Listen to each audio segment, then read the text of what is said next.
Well, it is November 15th, 2024. It is a Friday night, a little after 10:10 here on the Eastern Standard Time side of the country, and that must mean it is time for SmackTalk here on the Sportskeeda Wrestling Facebook page and the Wrestle Binge by Sportskeeda YouTube channel. Rick Ucchino, SP3, and the handsome man with the mustache in the middle is the wrestling legend himself, Dutch Mantell. Thank you guys so much for joining us here today. Make sure to get your comments in. Make sure to get those super chats in as well. That's a guaranteed way to get your comment read on the air tonight. We are going to be here until we talk about every single little thing that happened on Friday Night SmackDown tonight, even if Dutch Mantell doesn't want to talk about it. We're going to force it. I might not want to talk about it. But judging by our pre-show meeting, yeah. I got a sense you weren't too high on some things tonight here, Dutch. Oh, no, I wasn't. I'm more confused now than I was. I mean, saying something. Their center point, the Kevin Owens and the Cody Rhodes thing, I think they centered in on that and zeroed in on that well. I do. And but the rest of it, I think, was scattered, and I don't know exactly. I mean, you can only have so many run-ins and so many DQs and this, that, and the other. And I mean, focus on something, but 10 people, 10 girls, or whatever they're looking to do at WarGames or whatever, it lost me tonight. I like Cody's original interview to start the show. That was good. I like that. And I liked the end where Roman was calling somebody we don't know, and then he said, "Hello, wise man," and the crowd popped. And then, "I'm sorry, the number you have reached is not in service at this time." That was good. That was very good. But the rest of it, to me, it was a well-produced show. It always is. But to me, it was blurred tonight, and I don't know what anybody else's reaction to that was, but that was mine tonight. Overall, just overall, and SP3, maybe you feel differently, maybe you don't, but especially when it comes to the women's division tonight, and we'll break down each match individually, it feels like for WarGames this year, there wasn't a clear story or an angle that really merited a WarGames match, and it feels like they're trying to take all of their storylines cross-brand and cross the streams and try to force a WarGames match when they really didn't need to do that. Like, I say this as one of the biggest advocates for women's wrestling, and, you know, hey, if the men have one, you know, don't leave the women out of special events and stuff like that. But if it ain't there, you didn't need to book a women's WarGames match. You didn't need to. No, they're very much shoehorning it. They're just shoehorning it. Shoehorning. Yes. What is that? I never heard that word before. Shoehorning. They're basically taping everything together. It feels very forced what they're trying to do with the women's WarGames matchup, because you just had Nia Jax and Liv Morgan feuding and building up to a matchup at Crown Jewel. You just had Io Sky feuding with Bianca Belair and Jade Cargill over the WWE Women's Tag Team Championships. And, you know, the last couple of years with the WarGames in 2022, it was like the bloodline for the men, and then for the women, it was Damage Control. 2023, it was once again Damage Control. Like, this is them just trying to shoehorn Damage Control and Bianca Belair, because they were the two constants of the last two WarGames on the main roster. Now they're going to be on the same team, so that's an interesting hook to it. But you did not build up to it properly. It feels very, like, haphazardly put together. No kidding. You did not plan for this at all, and you just realized, oh yeah, we probably need a women's WarGames matchup. So it's like you're making a sandwich for a kid when they're on their way to school. You forgot to make the sandwich, and then you just throw it at them. Right. Say, "Here, take it, eat it, and like it, by God." Yeah. But here's my thing, right? So now, granted, all right, I shouldn't say this for the sake of those who haven't read the spoilers, but right now, it looks like Bailey, Jade, Bianca, Naomi, and Io versus Nia, Tiffany, Liv, Raquel, and Candice. Is that what we're thinking for WarGames right now at this point in time? Those 10 names, maybe somebody else finds a way to fit it in there. But I mean, the match is going to be great. And I love seeing people like Candice and Tiffany and Naomi get that opportunity. Io as well. Io, I mean, come on. If we can make that Io spot a staple where she puts a trash can on her head and jumps off the top of the cage, I'll be a happy guy every single time. Like, the match is going to be fine, but I agree with you, SP3. Shoehorning. That is exactly what this was this year. And I think all the individual storylines were fine by themselves, but trying to put them all together, I don't know. It doesn't work. And especially when you compare it to the men's War Games matchup. Like, this is the longest build we've ever seen to any of these War Games matches on the main roster. They've been building to Bloodline versus Bloodline for over a year now. Like, this is a culmination of one of their big storylines, or at least going to be a centerpiece, because we all know the Bloodline saga is going to keep going past Survivor Series, but it's a big matchup. It's a big moment that everybody's been talking about for a while, of wanting to see this matchup, Bloodline versus Bloodline. When you've been doing a months-long story with your men's division, and then a couple of weeks before Survivor Series, you say, hey, let's get a couple of ladies for the women's War Games matchup. That's a bad look. That kind of shows that you don't have the same kind of focus and like long-term booking with your women's division that you do with the men's. Yes, and I agree with all of that. But even the men's War Games match has left me scratching my head. Did you need to do 5-on-5 for this? No, you did not. No, you did not. Did you need to? You have the Survivor Series poster out there that is just Bloodline versus Bloodline 4-on-4. Now we're shoehorning another storyline in there, because guess what? Spoiler alert, folks. If Bronson Reed is the 5th member, for Bloodline 2.0, guess who's going to be the 5th member for the original Bloodline? Seth Rollins. And that don't make no damn sense. Like, I know he's got history with Roman, but you cannot tell me that 1 week's time is going to change Seth Rollins' mind of, oh, nothing is ever going to make me team with Roman, to, oh, I need to get my hands on Bronson for a 3rd time. I guess I'm going to be in War Games now, and I'm going to team up with Roman. Like, that's how shit's going to go down on Monday. I guarantee it. It don't make no sense. Dutch, why do they add to have a 5th member for both these teams? Why couldn't they just leave it 4-on-4? Hitting that bottle, buddy. Triple H walks in. Hey, what do you got? Well, I'll tell you in a minute, boss. Hell, they don't know. You know, creative teams are like, if you think about it and think about it and think about it, sometimes it all begins to run together. And that's what I thought tonight. I thought that creative team really are seriously in there pounding it down, and it'll probably come out good. But as far as expectations is concerned, which makes people take a pay-per-view in the first place, is expectations and looking ahead. I can't tell you where they're intending to go on most of it. Now, maybe next week would be different. That's why wrestling fans watch, because let's see where this goes. The most important thing I got out of tonight's broadcast was that Cody Rhodes is going to be the guest picker tomorrow on College Game Day. Do you think he's going to pick Georgia? Do we think? I think he will. I know he's a Georgia Tech guy, but you know, and they're playing in Knoxville. They're playing in at Tennessee. That's going to be a great game. It really is. So we'll see what they got. All right. Well, let's dive down. You know, we're up tonight. We're up tonight against straight in the big fight between Tyson and Logan.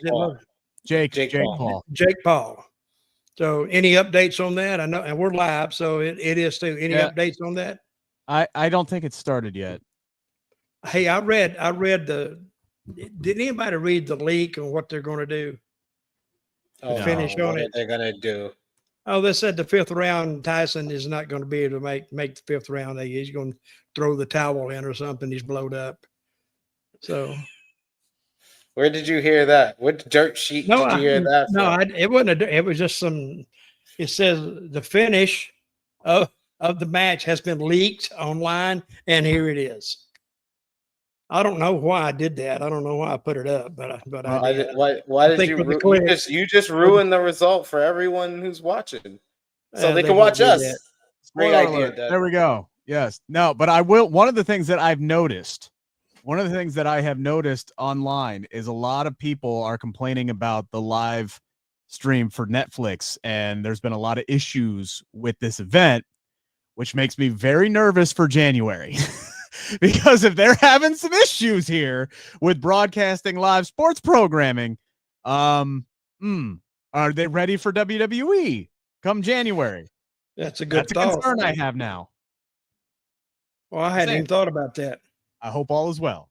I do too. I do too. Chris Rock stand-up special, like that went fine. I don't know why they're having problems. It could just be the venue. Who knows? What's stand-up special? Chris Rock, he did a live stand-up special a year ago on Netflix. I think it was like on New Year's Eve or something. That went fine, other than him flubbing his big final joke. Anyway, but that was on him. Anywho.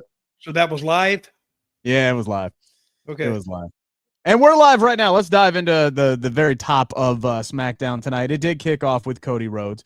He calls out Kevin Owens, but surprise, surprise, it's Nick Aldis who comes down instead. Aldis says, he's pissed. Clearly pissed about what Kevin Owens did to Randy Orton last week, taking him out with a pile driver, a move that is banned in WWE.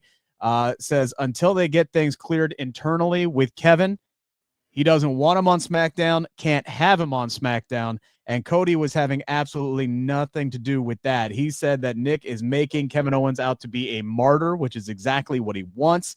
Cody asks to be able to handle things himself, and man, I've always said that Cody is one of the best storytellers, period. Like, I love it when he is in post media scrums and he's just sitting there and he's shooting the shit about his experiences. The man knows how to tell a story.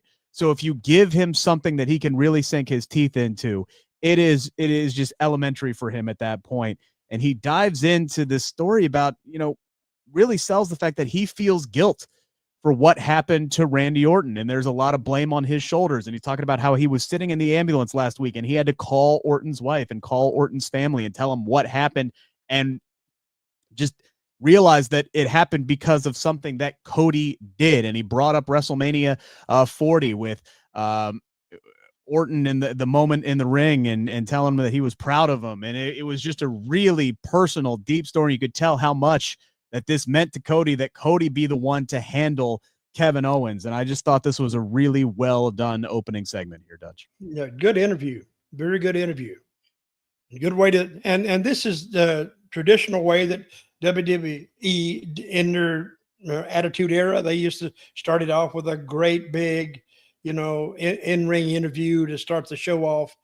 And tonight was a throwback to that, which I thought was very well done and actually added interest to it, because now he makes me, doing this interview, he makes me start thinking, about, and that's the spot you want to put people in, that little bitty spot where you think, it don't sound like it sounds real.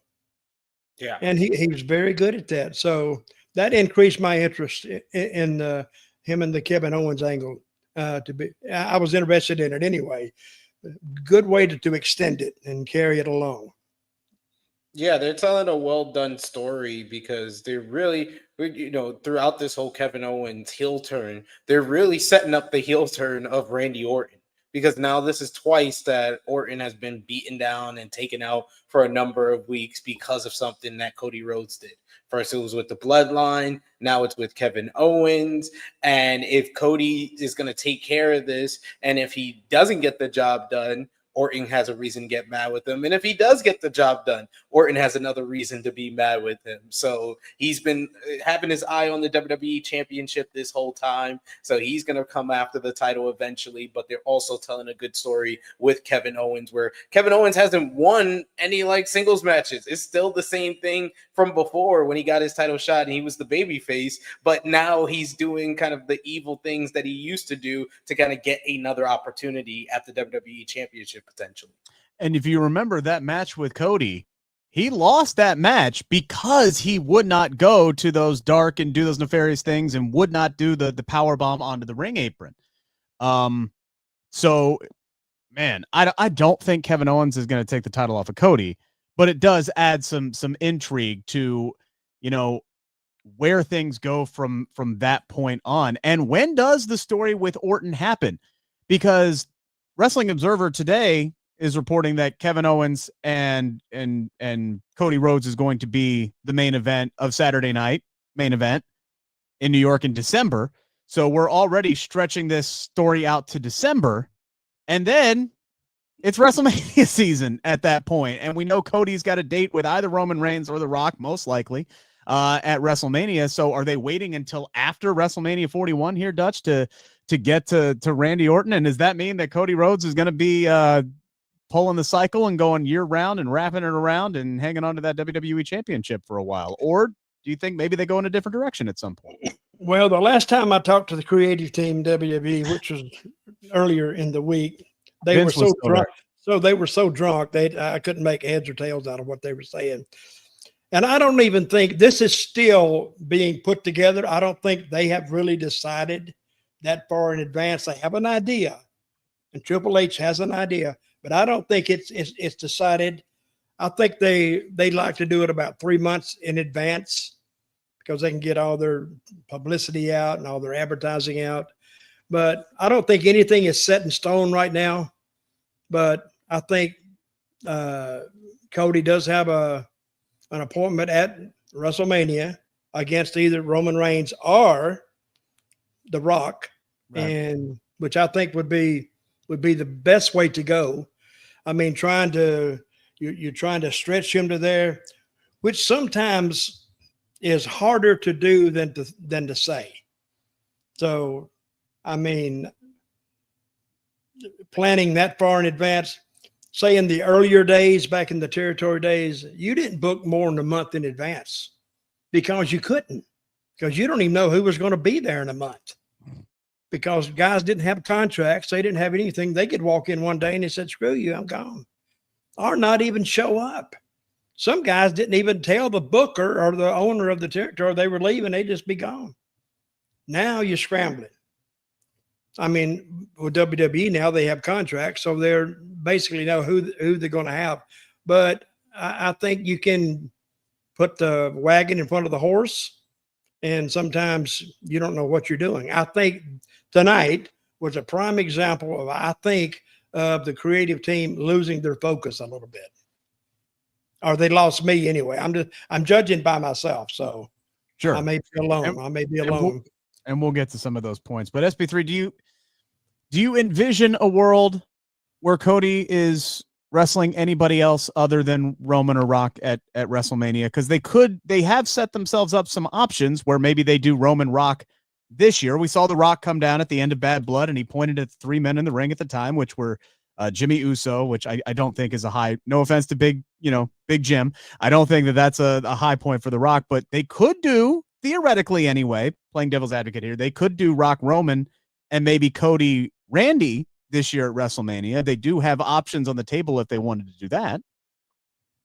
If they do Cody and Randy, that's the night one main event. It's not night two. So I think that it's despite it being, yes, it's a WrestleMania main event, it's not the real WrestleMania main event. And I know Cody is kind of been adamant that he wants to be the number one guy. I think it is a message, despite him still being the WWE champion a year later at WrestleMania, that if they put him on the night one main event and make Rock and Roman the night two main event, you're telling me as a fan watching that Roman is the number one guy. Despite Cody finishing his story and winning at WrestleMania 40, if Roman is in that night two main event with no title and Cody still the champion is in the night one main event, I think that's a bigger message than probably WWE wants to send out to the fan base.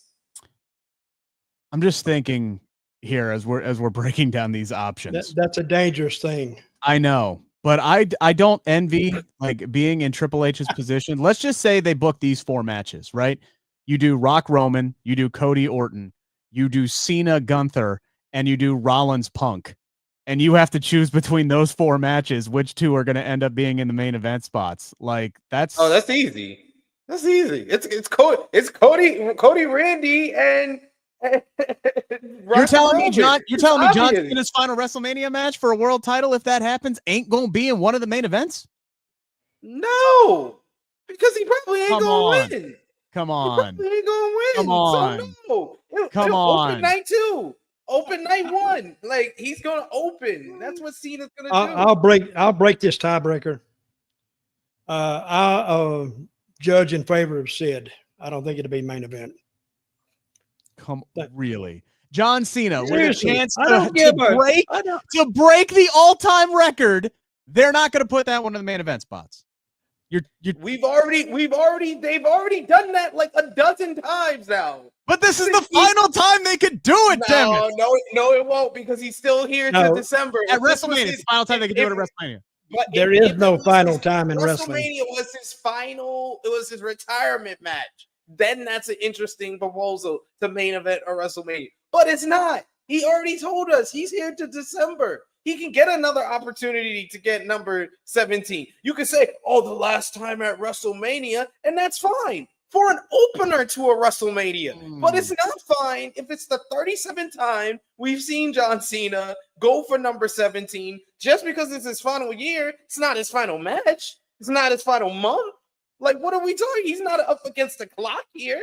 He got a couple of months he can get 17. What does that matter for main event of WrestleMania over Dwayne "The Rock" Johnson, one of the top 5 most known faces? No. Rock and Roman main events night 2. That's easy. That's simple. And Roman Reigns, who's kind of like been the anchor, the face of this boom period. And the 1B or number 2 guy, depending on who you want to ask, some people think he's 1A, Cody Rhodes. Cody Rhodes, the WWE champion. He's not main eventing over the other 2 matches. No answer. I'm just saying, you could go either way. Do we even think it's going to be a problem, though? Like, do we think John Cena's winning the Royal Rumble? He's the only guy who's actually declared.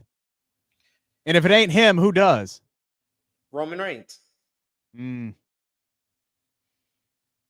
Yeah, he could. Interesting. We'll see. Plenty of time between now and then. Let's get to our first match of the night. We're only 22 minutes in the show. We haven't even dove into the first damn match. We now have the bracket, by the way, for the women's U.S. title tournament, and an interesting change of events, because last Friday, Michael Cole on commentary clearly stated that both Raw and SmackDown women would be eligible to compete for this championship. The bracket is completely filled of SmackDown women superstars. Yep. Something done changed in the last 7 days, which this to me signifies that the Intercontinental title is coming for the women on Raw. Yeah, that's fairly obvious coming from this bracket. And also I don't appreciate them showing this bracket because it told us the result of the main event. Yeah, it totally did. Yeah, you 100% right. They should have kept that chill until later tonight or something like. But basically, they put every SmackDown superstar in the women's division that's not the world champion in this bracket. I think they only have 13 women right now on the SmackDown roster. I would have loved a couple of what they could have done is they could have put Naomi or Nia, right? Like whoever is not a simple fix on the bracket, and they would have been just fine. Real quick before we move on to this, we do have a super chat here from Enthusiastic Airline Streamer. I'm hearing The Rock could show up at WarGames. Could, possibly. Wouldn't put it past him. All the bloodline going to be there. Plus Seth Rollins, who we know he's got some issues with, and then Bronson Reed will also be there. So yeah, maybe. I saw Bronson. Blood, he could show up at Survivor Series. He's a TKO board member. He could show up whenever the hell he wants. I saw Bronson Reed standing next to Fatu. Hell, they look alike. You think the beard and the hair and all that? I went, wait a minute. What the hell? Hey, look, he fits right in there. He looks great. Yeah, he does.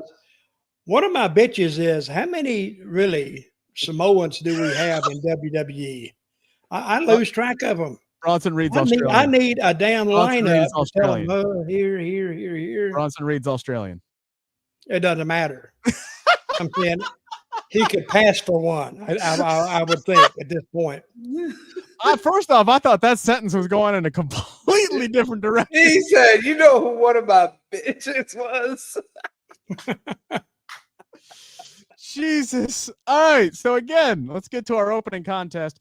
We had Bayley versus Candice LeRae versus B-Fab to move on to the semifinals of the women's U.S. title tournament. The champion, by the way, will be crowned, as we found out tonight, on Saturday night's main event in New York. I thought Candice had, honestly, the spot of this match. They did the Tower of Doom going for the superplex, and she was able to counter it in midair and hit a crossbody on Bayley. That was a really, really great spot there for Candice, that she got the shine there. But honestly, this was really B-Fab's match for most of it. She has not had a chance to really showcase what she can do in the ring at all, really, since she came back, and they finally gave her a chance to kind of show out in this match. Bayley gets the win with the roll-up on B-Fab, but we saw her entrance tonight, Dutch. We saw a little bit of what she can do in the ring. They really gave her most of the spotlight in this one. What'd you think of her performance tonight? Oh, it was a good match. It was a great match, but I'm not a fan of the three ways anyway. To begin with, it's almost like the three-way is just put in there to get somebody on TV. So, and who did she beat? B-Fab? Yeah, she beat B-Fab. Yeah, she pinned B-Fab. So, I don't think that helped. I don't think it helped any of them really. I mean, Bayley winning, I don't think it even helped her. But you can cover 8 minutes with it, 7 minutes with it. It's going to be a good match. I think that's what it was put in there for. But, and remember not too long ago, well, about a year ago, you were complaining, Rick, about not enough women on the rosters. Now they're covered up. How many women in WWE right now? A ton. At least 20 or more. Way more. It might be more. Way more. Like you said, there's 13 NXT, on SmackDown. There's like 20 on WWE on Raw, and then like you said, like 60 in NXT. So yeah, it's north of 60 if you count all three brands. Well, I'm not. I'm just counting Raw and SmackDown. Over 30. Well over 30. So we don't have that lack of the female performers anymore. So unless they're really something different, now they're almost to me, they're just following. They're a blur. They really are. Unless somebody comes out there and really gets themselves over. And remember, who's my favorite girl in WWE? Chelsea Green. No, that's right. Because she stands apart. So and she's on Raw now. Is that what she is? No, she's on SmackDown. Yeah, she was on SmackDown tonight. Chelsea Green? Yeah. You missed your girl. You missed your girl. Right after this match, actually. Yeah. You must have got up and got something to drink, and you missed your girl. Maybe I was bored to death. What did she do tonight? I did miss it. Just a backstage segment. It was just a backstage. B-Fab was backstage, and she was hyping up the Street Profits, and the Street Profits told her she did a good job even in defeat. And then Chelsea and Piper kind of came up and were making fun of her. And then Mia Yim showed up with a kendo stick and chased them off. I was doing something else, but anyway, they have a lot of room to move, and I'm just saying that those two things I said that stood out to me. The rest of it became a blur to me. Sid, what do you think of B-Fab's performance tonight? I think her entrance was pretty dope. I liked it. I think that she showed a lot of confidence coming out to the ring. And I don't want to be that guy who's been like, and then the bell rang, but you can still see that she's still trying to put that all together in the ring. But it was a good effort, a good job by WWE to kind of put the spotlight on her and give her an opportunity that she very rarely gets. Bayley, and she was in there with the right people, being Bayley and Candice LeRae, who are both veterans, know their way around the ring, and can be the glue to kind of help her out, make her look good, even though she was going to take the defeat in the end. So it was a good way to kind of proceed with the progression of B-Fab and get Bayley the win, because Bayley's going to be one of the favorites to win the championship. Yes. And you could see at times, if you know where to look, Candice and Bailey kind of helping her along in the match. They're both veterans, both ring generals. There was it almost felt like, I don't want to say half speed, but it felt like this match was slowed down a little bit because they put so much on BFAB. But again, at the end of the day, you don't know what you have with somebody until you give them a shot. So tonight they gave her a shot. She didn't look awful, right? Like, she didn't look terrible. I think she answered the bell as far as what they asked her. You say Bailey. Who do you think she faces next week? Our matchup to move on to the semifinals: Bianca Belair, Chelsea Green, and Blair Davenport. No disrespect to Miss Davenport, but I think this is going to come down to Bianca and Chelsea. Who do you guys think is moving on to face Bailey? Dutch? Chelsea Green. Of course, she needs to move up. They need to put a rocket on her butt and just light her up and let her go. I still think a main eventer who's already been to the main event is going to win this at some point. A more established superstar is going to win that first reign. Somebody like a Bailey or a Bianca, or I'll even throw Naomi in there, somebody who's been a world champion before. I would have them as favorites right now, and then maybe Chelsea or Michin to win the second reign and really kind of put them over. But I don't know. Where are you feeling this is going here, SP3? I'm going to go with Bianca Belair to win next week. I think that it's going to further along a bigger story, which is the kind of reigniting of the hostilities between Bianca Belair and Bailey. They can face in the next round. They'll also be tag team partners probably in the WarGames matchup at Survivor Series. So you're adding in the Survivor Series build into the Women's United States Championship tournament. So they're not one separate thing that's outside of the build to Survivor Series. So I like that kind of storyline option, despite my feelings that Chelsea Green would be like the perfect first champion for this Women's United States Championship. I think that it's more important to tell a bigger story, which is Bianca and Bailey. I'm looking at two potential matchups for the finals: Bailey versus Naomi, which would be interesting, and Bianca versus Jade Cargill. What would Bailey versus Naomi? Why is that interesting? Oh, no answer. Sorry. Coach, hop in here. I feel like we've seen that a few times. Like, okay. They did fight for the number one contendership, right? But yeah, and they fought for the women's championship earlier this year before Backlash. It would give them a chance as well. It would give them a chance to put Naomi over on Bailey. They were telling that story when they were fighting that Naomi's only had like one singles victory over Bailey in her entire career. So there's a built-in storyline that they could tell with that. Well, I mean, There's a lot of storylines they could tell if they wanted to. I'm just saying, I'm looking at those two as what I would pick to be the potential finals that I think WWE is. Who was the other two you had? Jade and Bianca facing each other. I could see them doing that. You're gonna make me change my pick. I might go with, I think the most interesting matchup out of the bracket that they have in the finals would be Chelsea Green versus Tiffany Stratton.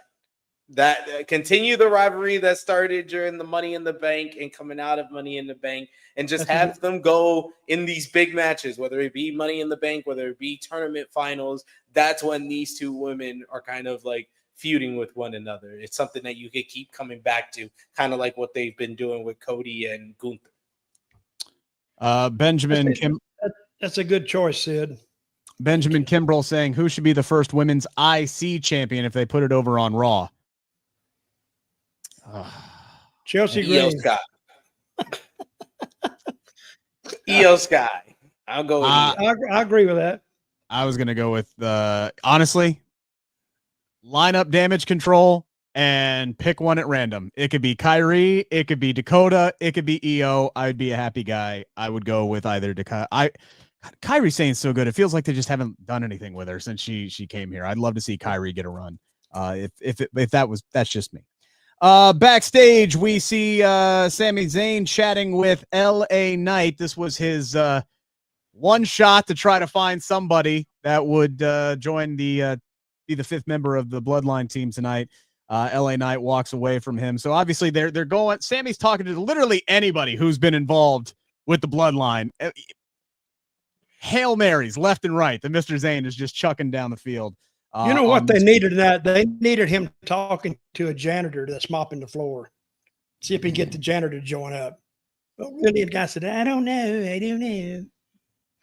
Oh, come on, guys. A little humor. He can't recruit. He's a bad recruiter, apparently. Yeah, he's a bad recruiter. Don't make him a football coach. He'd get nobody. At least he was smart enough to know not to ask Kevin Owens. Like, at least he was smart enough to know not to go that. Kevin Owens wasn't in the building for him to ask, to be fair. He probably went looking for Kevin Owens and then found out he wasn't there and then saw LA Knight in the hallway. And that's the conversation that we ran up on. He could have asked Cody Rhodes, but I guess he didn't want to ask Cody because Cody is distracted with Kevin Owens right now. We get LA Knight, who does come out to a huge reaction. He acknowledges the fact that Sami Zayn asked him to be the 5th member of the Team OG Bloodline. He says he doesn't want anything to do with that. And that pretty much put an end to that. He ends up issuing an open challenge for the United States Championship. Legado del Fantasma answers the call. You had Santos Escobar saying that they want both United States championships because Elektra Lopez is going to be in the tournament. So I thought that made sense from a storyline perspective, even though we have seen, Santos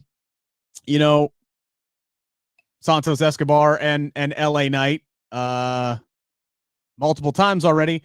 But we haven't seen Berto and LA Knight, and Berto in this particular promo exchange is staring down LA Knight like it's an all-you-can-eat wings platter. Like, this dude is just ready to pounce, and he attacks LA Knight before the match could even start.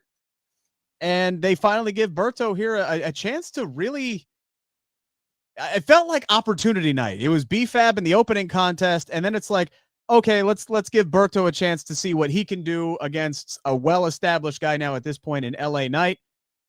Most competitive match he's had in quite some time, Dutch. He did lose to a BFT. The result was never in doubt. But what did you think about Berto's performance tonight? Well, it's about time. Give him a chance. Throw him in there against a well-established guy like Knight and see what he can do. Because there's no doubt his talent, and he's a good talker. So, or he held his own with Knight. So, and he had a good match. Then, of course, they worked the angle after there, but that's another one, a run in. And what's the guy's name that ran in? The Japanese guy, I forgot his name. Shinsuke Nakamura, yeah. Nakamura, I got it now. So, he had a little bit of a different look, didn't he? He did. His face and looked like a samurai. But I am interested in seeing where they go with that. That was like the third high spot of the show for me. So, and the high spots of the shows aren't the matches; it's actually the interviews and what they do. So I was interested in that. So yeah, good way to get Nakamura. You're more of a story guy. I am. I'm totally a story guy. We don't talk about AEW much, but they're just wrestling based. They have great matches, but how many times can you watch a great match before it, just all blends together? You know how many matches I've seen probably? How many matches you've seen, Sid, you think? I know it's got to be in the thousands and thousands. Yeah. How many? 10,000, something like that. I think I've had 10,000 matches. I hadn't had that many. But Sid, you got to think about it. How long you been watching wrestling, Sid? Since he's 5. Yeah, since I was so I had to be like 3 or 4. So we're talking 33 years? Yeah. 33 years times 52 weeks a year times let's just say on average 3 shows a week times 5 yeah, you're in the 25,000 range easily, and that's not even counting pay-per-views. So that's just rough estimate. But yeah, no, we've seen a lot, Dutch. And you've seen a hell of a lot more. Well, I could have seen a hell of a lot more had I bothered to watch them. But when I do my match, I'd go back, I'd sit down. Who's on next? They'd go, and I may go down there every now and then and peek through the curtain to see what they're doing. But I could have watched a hell of a lot more. But So you can only watch so much of this stuff before it takes a piece of your brain away. And I think it's just ripped vast parts of my brain out. So Who was your favorite guy to watch? My favorite guy to watch, Savage. Of course, I had about 500 matches with that guy, but he was always entertaining and always unpredictable. His birthday today, right? Yes. Yeah. Today's his what? Today's his birthday. Oh, really? Happy birthday, Randy. Do you know what baseball organization he played for, by the way? Cincinnati, I think. Yes, you're right. Damn right. How about that? Because he told me that like every third or fourth day. It's like he used to tell me all the time. Oh, yeah. As far as the matchup, LA Knight and Berto, I thought it was a strong showing for Berto, but none of this surprised me. As soon as Legado del Fantasma was used a kid, I was like, they're not going to do Santos versus LA Knight. Not again, no. 5,000th time on this show. I was like, and I saw that both Berto and Garza they were in their gear. I was like, oh, it's going to be one of them. So how do we get here? And it's Santos saying the same lines he said the last time he was feuding with LA Knight, and then Berto comes up, and I wasn't surprised by it. Like I said, it was a strong showing for Berto, but am I going to remember it in a week? I don't know.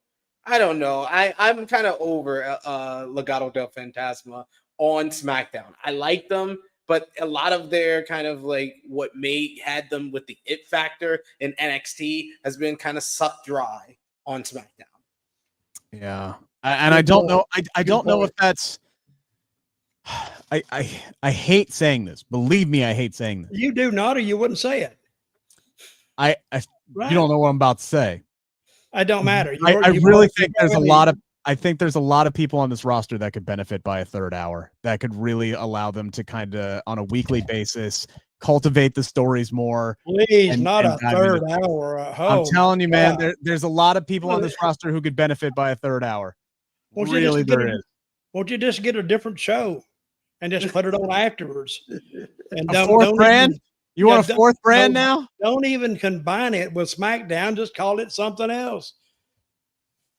And just do the other hour. Get new announcers, everything. That's working really well right now for AEW and Rampage. They're about to get rid of it. Well, there's a big difference between Rampage and WWE. There really is.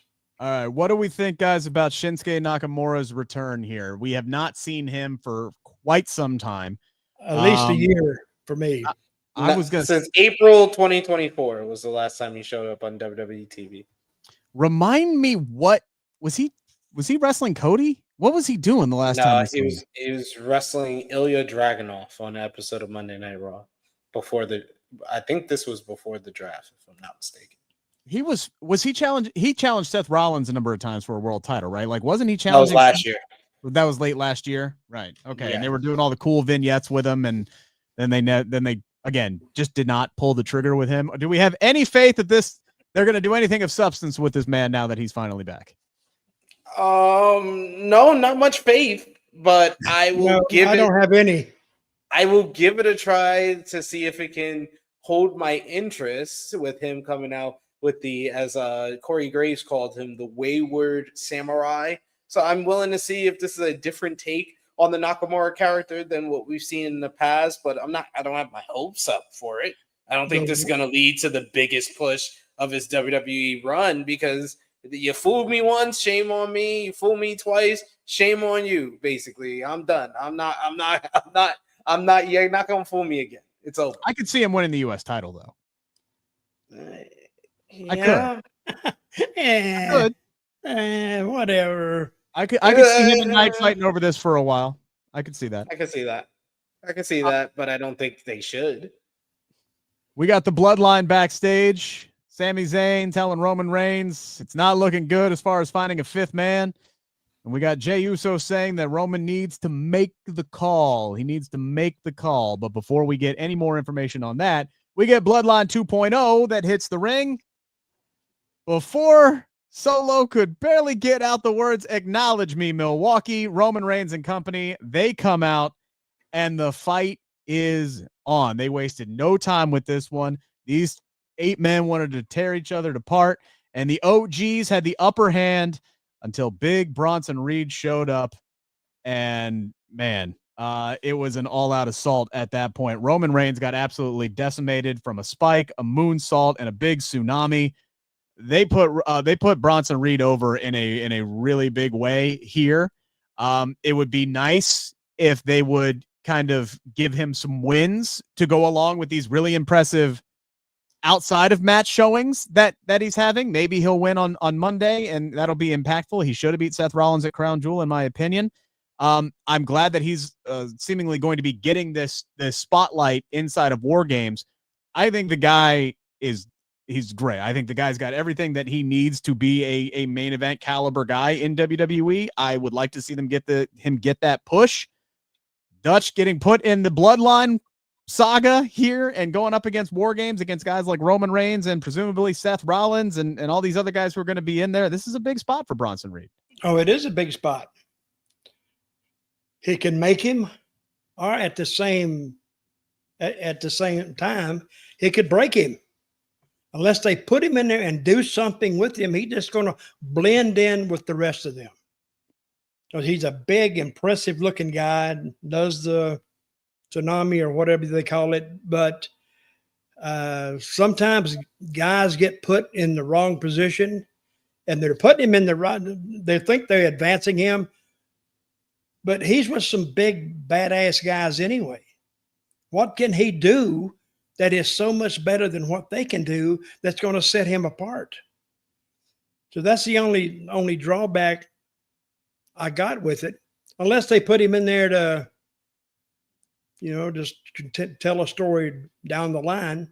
But we'll see. That's why we watch wrestling.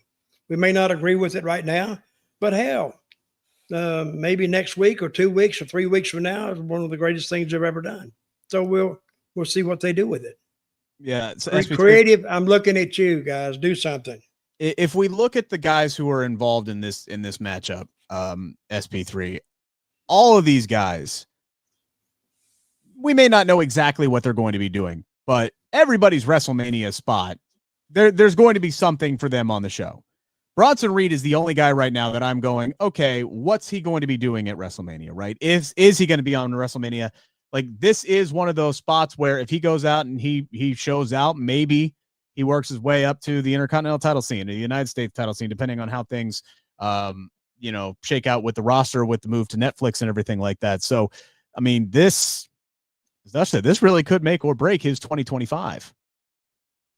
Yeah, this is a big opportunity for Bronson Reed. And while I don't agree with the whole 5th member of each Bloodline team in WarGames, I do agree with the way they introduce Bronson Reed into all of this, because he's the type of guy that you would understand. Oh, he's like a hitman for hire. You basically just get him. He wants to get every big opportunity out there. And I like how commentary said, like, he's a guy that's been trying to make a name for himself, and he's going to take any big opportunity that he can get to put his name in the headlines. And he did it yet again here, beating down Roman Reigns. And no one's really kind of had that physical force on Roman except for the guys he was in the ring with, Jacob Fatu and Solo Sikoa, because those are 2 guys that Roman is trying to put over right now. And he just put over Bronson Reed in a big way. But I do agree with what Rick's saying, that they need to give him the wins when it matters the most. Yes. Yeah, he could probably win on Monday against Seth Rollins.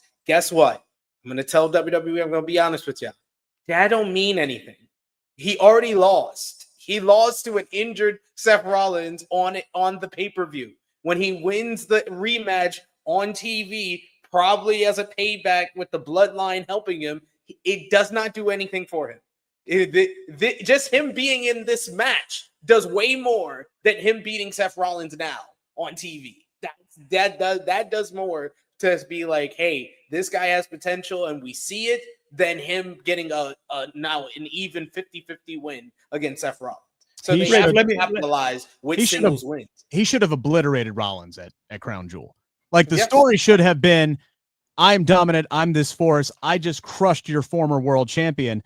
And now it's, how does Rollins build back up and find a way to beat Reed, this big, credible threat, to set Rollins up ahead of presumably his match with CM Punk and during at WrestleMania season. That should have been the story they told. Doing it the other way around doesn't do a damn thing. Doesn't do a damn thing. Dutch, your thoughts? What is Bronson Reed's background that they're telling the fans? What are they telling? What are they saying about him? I mean, wow. I'm glad. I'm glad I'm getting so much information. Let him talk. Let Rick talk. I mean, basically what SP3 said. I mean, when he came back to WWE, they let him go after they brought him up, and he came back after this man, beat Okada in New Japan Pro Wrestling. Like, they brought him back, and he was a gun for hire. Like, they immediately brought him back, and he was kind of like the Miz's bodyguard. He was hired in to help out the Miz, and then they really didn't do a whole lot with him outside of that. He was going to get a big opportunity to wrestle Seth Rollins at Elimination Chamber when it was in Australia, but then his child was born. He ended up missing the show. So, I mean, there's a lot of things that because of his son's birth, he missed the show. What the hell? Is anything sacred to him at all? I mean, yeah, his kid. His kid is sacred. If I hired him, the first thing I'd say, wait a minute, if we had a big show and your wife gave birth to your son, would you dump us for her? And he said yes. I say, okay, can't do business with you. If the business don't come first, hell with it. But in all honesty, like, his first real big push came a few weeks ago when he obliterated Seth Rollins. Like, this is a guy that we saw little bits and pieces of here and there, and he could have promo every now and again, calling out a champion and saying he was one of the most dominant athletes in pro wrestling, and then kind of disappear for a while. He'd come back to the same shtick, kind of disappear for a while, and then he wanted to make an impact, and he took out Seth Rollins with 6 straight tsunamis on Monday Night Raw, and that got people talking, and that's what's really kind of ignited this most recent push for him. And then he goes out and he loses to Seth Rollins in Crown Jewel. See what I mean? If you're going to do it, do it. If you're not, then either poop or get off the pot. If you're going to go with him, go with him. You see how nice, you see how nice I was with that, Rick? I could have said another word, but I didn't. You censored yourself so well. I did. So if you're going to do it, do it. And that's why I'm caught on the guy, because I think he just blends in with those guys, and he looks like one of them to me. Again, I'm not talking about anybody else, and that's why I'm so confused tonight. Nothing really stands out to me. We had a video. Did you see that look that Rick gave? You're like, like this, like. Yep. No, that was a look of, I just looked up at the clock and realized we're 53 minutes in and we haven't even gotten to our last 2 matches yet.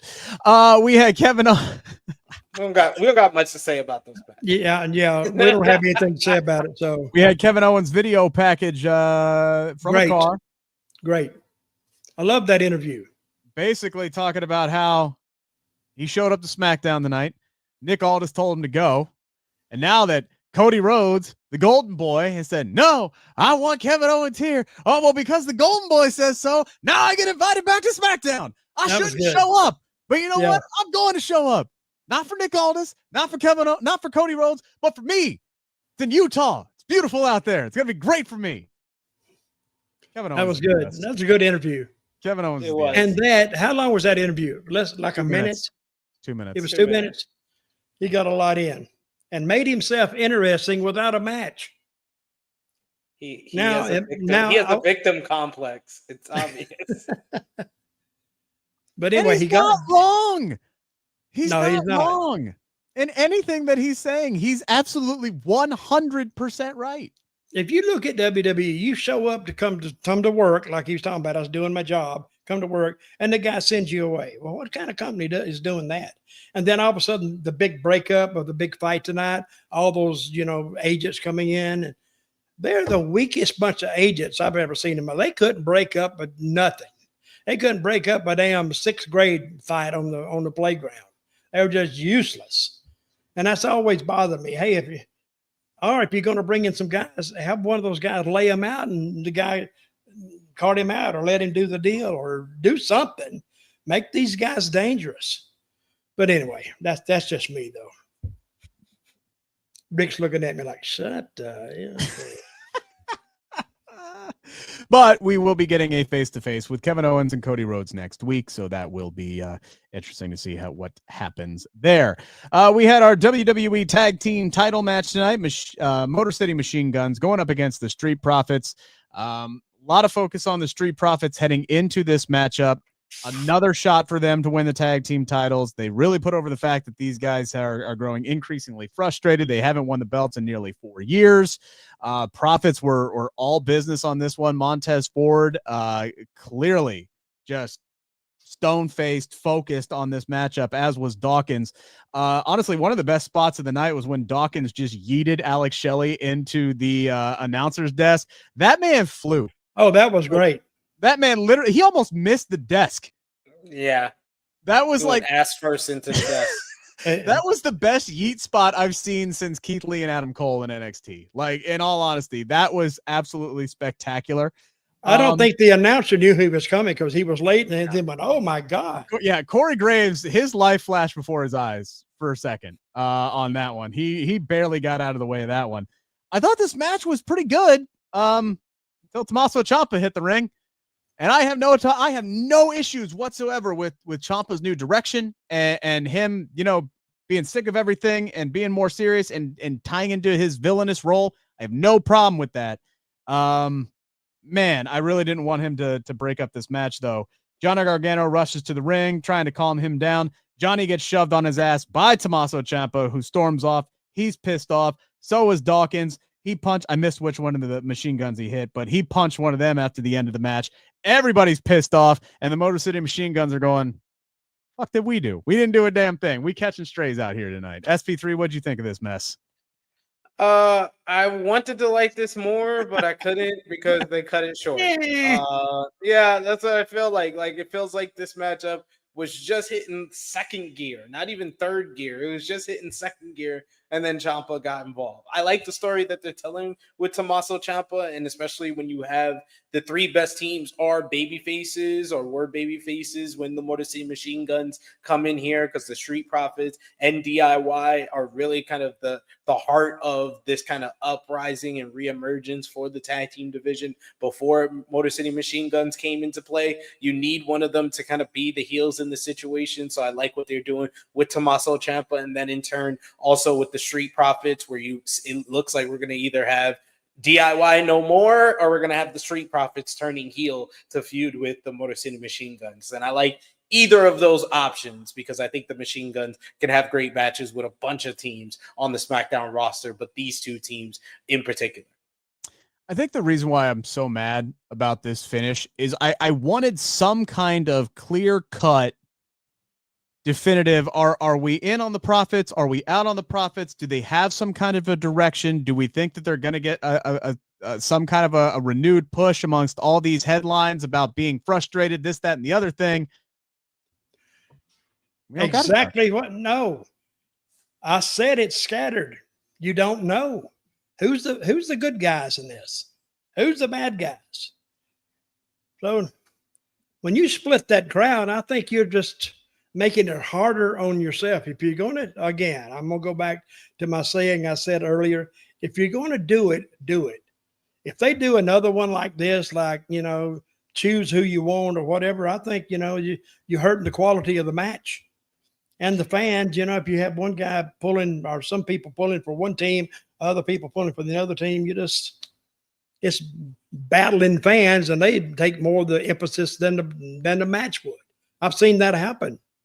So, and I saw Montez Ford had a very stoic, mad-like face. I guess that he was trying to be a heel.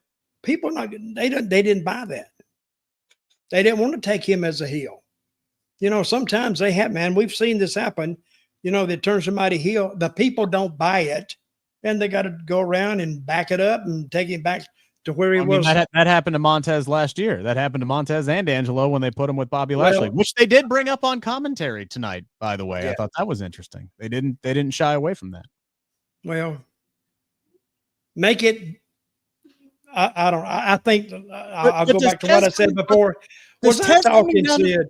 Does Tez coming down? I wanted to ask you a question though before you go off on something else. Okay, does Tez coming down to the ring with a focused and aggressive like demeanor automatically mean that he's trying to be a heel? Can't he just be more multifaceted than that? Can't he just be a focused, pissed off babyface? No, he can't. He can't when he's complaining about being frustrated in interviews. Yeah. And they're making it part of the canon by saying it on commentary. They like this is I knew from when I saw the comments, I was like, I know Street Profits way too well. They cleared this with WWE. They're probably going to say it on commentary. So I was not surprised when commentary is bringing up what they said in interviews with like Metro and Daily Mail as of late. So I like the fact that they're using those interviews to try to give more meaning and more layers to their characters on screen. But it's them teasing going heel, basically. That's the thing that's interesting. And they kind of have to tell a slow burn story with that because they tried to do it kind of flippantly with last year with Bobby Lashley, and that did not work. So you have to kind of dissolve the connection between the Street Profits and the fans over a number of weeks. That's what they need to do if they're going to turn the heel. I couldn't have said it better myself, Sid. I agree. I agree with Sid. Our main event tonight was Nia Jax defending her WWE Women's Championship against Naomi. Now, I thought this was a fun match. I thought these two were bumping their butts off for one another. There was a headbutt early on in this match that looked like it knocked Naomi out cold, and then Nia returned the favor on the rear view. There were a couple of the near falls at the end of this match that kind of sold me down the river. I'm like, oh, damn, are they about to? Okay, no, they didn't. All right, that was close. They almost had me on that one. But if you're going to do the interference BS in the tag team title match, please, for the love of God, do not do the interference BS in the women's title match. And the only difference was the men's BS ended in a DQ, and this one they ended up just not because they were able to do it all around the referee. So we see backstage, we see Liv and Raquel take out Jade and Bianca, which allowed Tiffany to run down and interfere. Bayley ends up taking her out.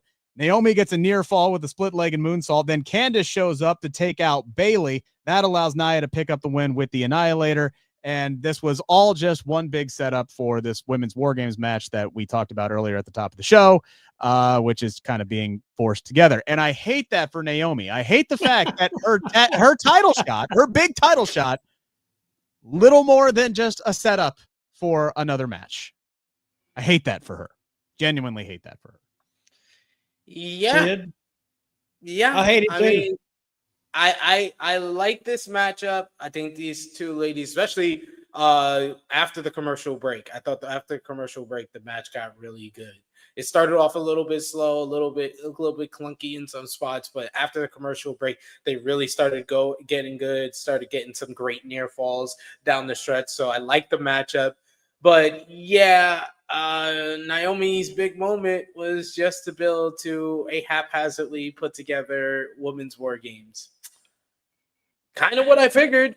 I figured that out from Monday Night Raw. Monday Night Raw tipped their cap a little too low for me, where I was like, oh, I see where this is going. And now we're going to have women's WarGames, and you have Bill. And what did you say? You said you didn't expect there to be as much interference even after the tag team title match. No. I didn't say I didn't expect it. I said I didn't want it. I said I didn't want it. It does not matter what you want. Everyone knows. Yeah. Nia Jax has not had a women's titles match that did not have a copious amounts of interference. It's ridiculous. It's her and Liv Morgan as the two top champions for the women's division on Raw and SmackDown, and all of their matches have annoyingly amounts of interference. Yeah. I don't want to watch all the shenanigans and interference because then I'm going to sit on my hands for most of the matchup and not believe in any of the near falls until there's interference. I didn't believe any of the near falls until Tiffany Stratton came down to the ring. The only difference between this matchup and every other Nia Jax title matchup is the fact that Tiffany didn't tease cashing in. Thank God, because I would have turned it off and I would have just set up. I would have took my time setting up for this show. You're not allowed to turn it off, Sid. That's part of your job. No. You gotta watch it. I get paid to watch it. The whole thing is done. Then you got to go and bitch about it. I wasn't a big supporter of this match. It was just, it plodded along because there's not enough, to me, there's not enough emphasis between Nia Jax and Naomi to really have a good match. It was, I don't know. It followed the rest of the show, which was kind of bland to me anyway. And the guys worked as hard as they could. You can only do what creative gives you, but there was nothing there. I'm talking as a fan now. When you're in the room, when you're in the creative room, when you're booking the matches, when you're booking these finishes, is it hard in real time to realize that you've fallen into a pattern with your big matches and you're continuously booking them the same way, or do they do that shit on purpose? Like, I don't understand the point of, to Sid's point, booking the Liv and Nia's title matches pretty much to a T the exact same way, much like they did with Roman Reigns, honestly, for the longest time when he was champion. No, see, that's the difference, and that's what some people will compare it to. No, Roman's matches were not always like that. You remember the Jey Uso match? Yeah, Jimmy Uso comes down, but they don't interfere in the matchup. It wasn't until like the Kevin Owens ones where we had like a lot of interference. But then even then, he had a match with Cesaro where he just beat him straight up. Had the match with Bryan Danielson where he just beat him straight up. Had the match with John Cena where he just beat him straight up. Then there was interference again with Brock Lesnar. Like, they picked and choose when they did it. It was towards like the last year of the title reign where there was just way too much interference. That's what I was talking about. Like, that stretch. But no, with Liv and Nia, this is from day one. And it makes no sense with Nia Jax. Nia Jax is a dominant monster heel. She does not need interference in every match. She should be able to beat most of the women she's in the ring with straight up on her own, and she could still be a heel. You don't need interference to make her the heel. This is where they need an awesome Kong. So she goes out there and just beats the crap out of them. Exactly. So if anybody does beat Kong, they have done something. So I had her in TNA and just pushed her and pushed her and pushed her and pushed her. And hell, she got over because she didn't take the bumps. I told her, I said, I don't want you going off your feet. I think Nia Jax, it's too late now. But I would tell her, I don't need you flying all over the place and doing these little silly spots that the girls that weigh 140 pounds are doing. Because how big is Nia Jax? 300? She probably, if she heard me say that, she'd strangle me. She's a big girl. Let me say that. So she don't need to be doing the same stuff the rest of them are doing. She's a monster. So present her as a monster. And I think that's what WWE Creative have kind of forgotten about how big this girl is and how much that she can mean. But you got to handle them right. Our last segment of the show was a battered, bruised, beaten, and downtrodden Roman Reigns sitting on a chair, holding his cell phone, and we finally realize who he's attempting to call. He tells his phone to call the wise man. I would be calling Creative. Is what I'd be doing right then. Hey, Creative, we got to talk. Well, he kind of did. He asked his phone to call Paul Heyman. He asked his phone to call Paul Heyman, and it finds out Paul Heyman either disconnected his number or he changed his number, and he didn't tell Roman Reigns about it. So the plot thickens there, Dutch Mantell. That was a great finish. It really was. So now it leaves you, and I'm glad they had this following that main event because it left on a high note. Now you got something to look forward to. Wait a minute. Did he disconnect his number? Where is he? And now people are thinking about that. I was thinking about it myself. I may even call Paul myself tonight, see if he's there. What if I called him and it says, this number has been You cannot get this customer's gone. But anyway, but it was a good way to end the show. Really, really good. I'll give creative that. When Jay was saying throughout the night, you need to make the call, you need to make the call, you need to make the call. Were you guys thinking Paul Heyman? Because I was thinking calling a wrestler. So Paul Heyman didn't even come up at the top of my head. Who were you guys thinking that Jay was talking about? No, I was thinking Paul Heyman right off the bat. I was thinking either if it was a wrestler, it would be Seth Rollins. But that's what I was thinking. When he kept saying make the call, it made me think of phone, and that made me think of Paul Heyman. So I wasn't surprised when he said the wise man. So you didn't think of Paul Heyman at all? I was thinking strictly wrestling at that point. Hey, we need to talk. We need a fifth guy. So I was thinking he was going to be calling Seth Rollins. When he called Paul Heyman, I was like, oh, okay. Wasn't quite expecting that. That's not where my mind went. My mind went, we need a fifth guy. But if Roman pled his case directly to Seth, maybe that could get Seth on board. That's what I was thinking. Okay. But when Roman needs help, who does he call? Calls a wise man. But now the wise man ain't there. So maybe Roman is going to have to talk to Seth once all by himself. So see, Lynn's with me. She thought that she thought Seth Rollins. If I can get my mic to work, there we go. He thought Seth. Who Rollins. said that? Lynn. There we go. Okay. Good to see you, Lynn.